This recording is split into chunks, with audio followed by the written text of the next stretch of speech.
With the consent of the committee and in accordance with established practice, I now give the floor to the Minister for Health, Care and Business of Gibraltar, Ms. Gemma Arias Vasquez, to deliver a statement. Madam, you have the floor, please. Distinguished members of the Special Committee, let me start by congratulating you, Madam Chair, on your re-election to this important post in February.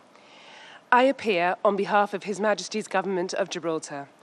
This is the first occasion on which I have the pleasure of addressing this committee. I appear before you today as the first Gibraltarian woman to address this committee, and I do so with pride. I am proud to appear here, Madam Chair, to tell you who my people are, to tell you about our origins, our journey, our hopes and our ambition. I am here to tell you about our aspirations as a people. In short, to tell you about the wishes of the Gibraltarians, about how we will determine our future for ourselves. I am here to remind you that I am not Spanish, to remind you that I'm not English, to remind you that I am Gibraltarian. I represent a separate and distinct people, my people, the people of Gibraltar. I have two very young Gibraltarian boys. I want to tell my 7-year-old that his people's right to determine their political future is inalienable. I want to tell my 5-year-old that his people's right to determine their own future is sacrosanct. And yet, Madam Chair, in 2024, this committee has failed to deliver our removal from the list of non-self-governing territories. Since the end of the Second World War, we have witnessed the decolonisation of over 80 former colonies. 750 million people have exercised their right to self-determination. That is a considerable achievement. And yet, I reiterate, Gibraltar has not come off your list of non-self-governing territories. There is no fluid dialogue by your committee with the people of Gibraltar on the road to our decolonisation. But have no doubt, the decolonisation of Gibraltar must be completed. We are now in the 4th international decade for the eradication of colonialism. The truth is that your committee has done nothing for Gibraltar in the first 3 decades. In a recent message to your committee, the Assistant UN Secretary-General highlighted the importance of redoubling efforts to assist the territories so that they are better placed to pursue decolonisation during this decade. Indeed, Madam Chair, you are rallying this committee to take innovative steps. So do so. Madam Chair, say what you do what you say you will do. Be innovative. Listen to us. Get to know us. We will demonstrate that we are a separate and distinct people, because we will not remain stuck in a time warp whilst the world passes us by. Madam Chair, this committee must fulfil the mandate with which it has been entrusted by the General Assembly. The people of Gibraltar encourage you in this task. But in order for our decolonisation to progress, this committee needs to engage with us, the people of Gibraltar.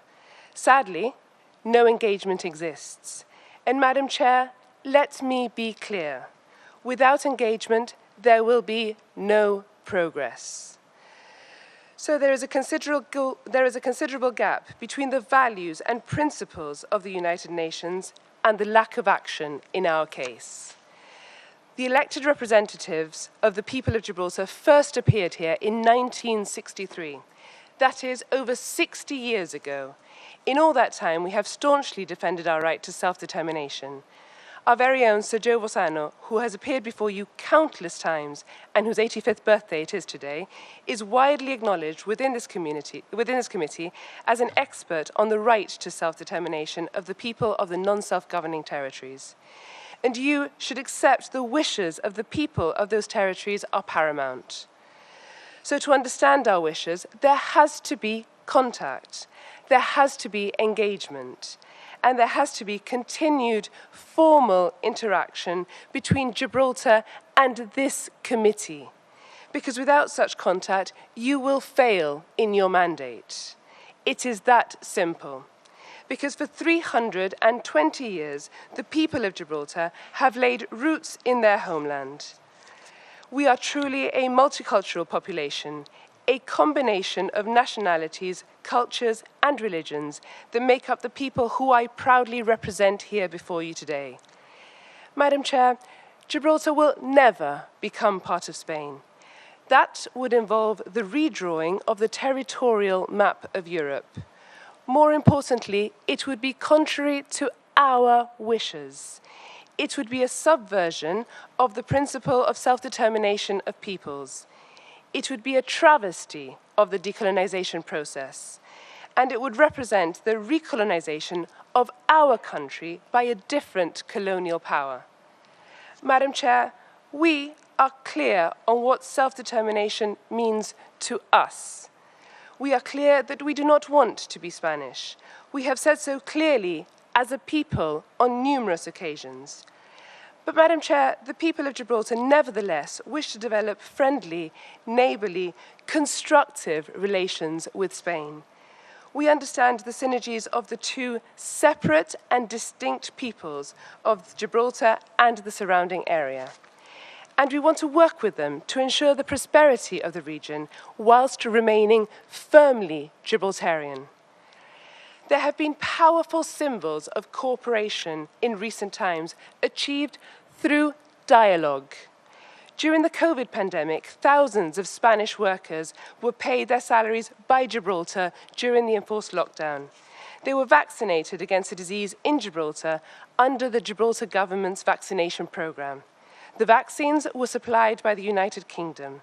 For their part, the Spanish authorities kept the land border with Gibraltar open and fluid. This permitted the movement of key workers, goods and materials during those difficult times. Importantly, we are now negotiating to try and secure a treaty to govern the future relationship of Gibraltar with the European Union.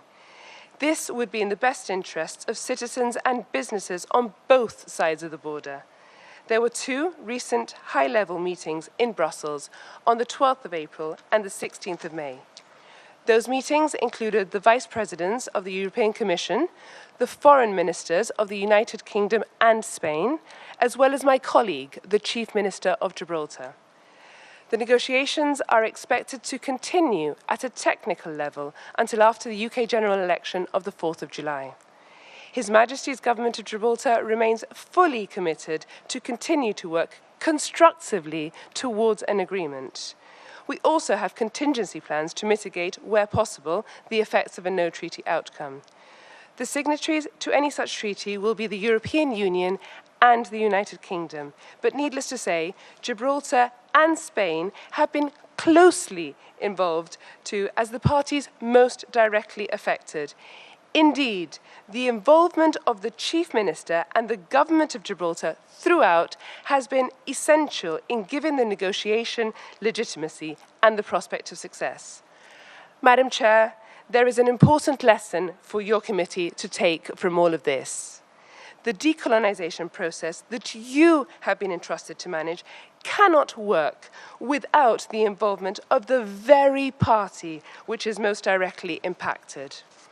The Government of Gibraltar wants to work with you to secure our decolonisation. We are the ones who represent the people of Gibraltar. I am here to advocate on their behalf. Silence and lack of engagement on your part is not a credible option. The plan of action for each territory on your list requires the active participation of the elected representatives of the people. Madam Chair, on behalf of the people and the Government of Gibraltar, I urge you once again to send a visiting mission to my country as you do with others. Come and learn at first hand what Gibraltar is about. Let us introduce you to our people. Let us show you our history. Because these annual rituals before this committee and the fourth committee alone produce no feedback and lead to no action. And that is not good enough. That is not innovative. And that is not progress. The public information streamed by this committee declares that decolonisation is a priority for the United Nations. Madam Chair, the time has come to show that you mean what you say. Let us stop with the platitudes. Because, Madam Chair, let me be clear. The Gibraltarians are tired of your repeated failure to engage with us. Your repeated failure to delist us. You have talked the talk for too long. It's time for your committee to walk the walk, and the world is watching. So do not let us down again. Thank you. I thank the Minister for Health, Care and Business of Gibraltar,